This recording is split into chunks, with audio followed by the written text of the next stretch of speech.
John 6:13. Collegerunt ergo et impleverunt duodecim cophinos fragmentorum ex quinque panibus hordiaciis, quae superfuerunt his qui manducaverunt.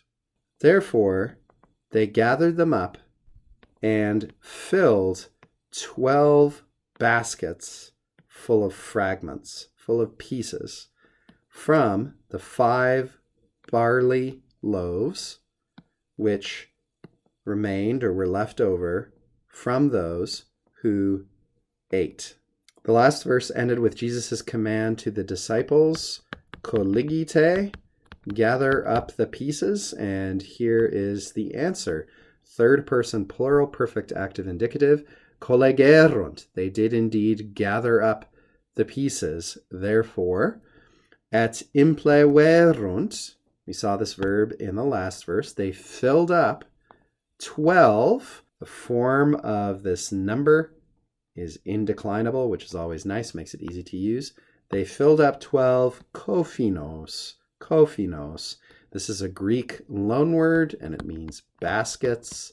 It's not a word that you're going to encounter very often in Latin texts of any period.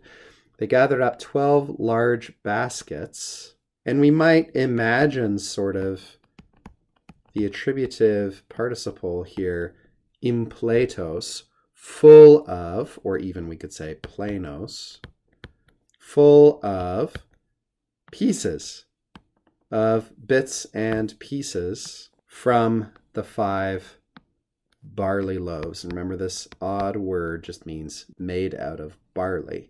So we talked in the last verse about how you can use either the ablative or genitive cases to express that with which something has been filled or is full. And in this case, we've got the genitive, just as we imagined how we would use the ablative in the last verse. Here we've got an example of that genitive use.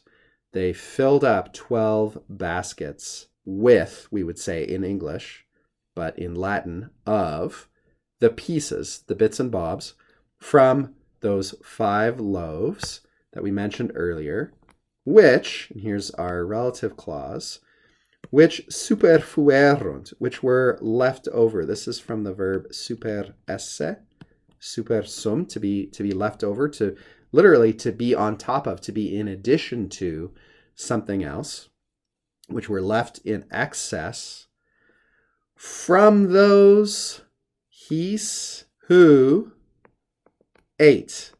Now we would sort of expect the pluperfect here. I'm not quite sure why we don't have it. Probably influence of the Greek text again. Pluperfect would make a little bit more sense of the proper sequence of tenses here, but we can understand what's meant by the use of the perfect tense.